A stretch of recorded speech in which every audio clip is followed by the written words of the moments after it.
यानंतर बघूया पुढली एक महत्त्वाची बातमी। दोन्ही राष्ट्रवादीच्या दिग्गज नेत्यांनी मंगळवारी रात्री मुख्यमंत्री देवेंद्र फडणवीस यांची भेट घेतली।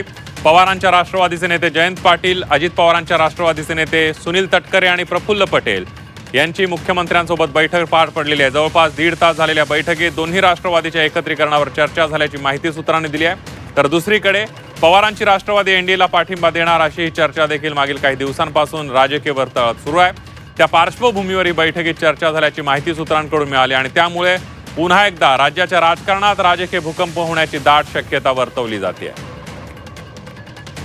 वर्षावरील बैठकीत काय झालं बघूया। दोन्ही पक्षाच्या संभाव्य एकत्रीकरणाबाबतच्या चर्चा झाल्या, सूत्रांकडून ही माहिती मिळते। राष्ट्रवादीतील अंतर्गत संघर्षाबाबत फडणवीसांनी मध्यस्थी करण्याची नेत्यांनी मागणी केली।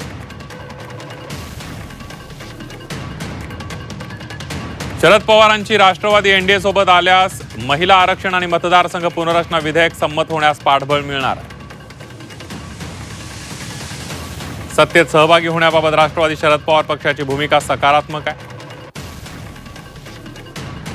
राष्ट्रवादी शरद पवार पक्षाचे माजी प्रदेशाध्यक्ष जयंत पाटील आणि बहुतांश आमदारांचा भाजपसोबत जाण्यासाठी आग्रह आहे।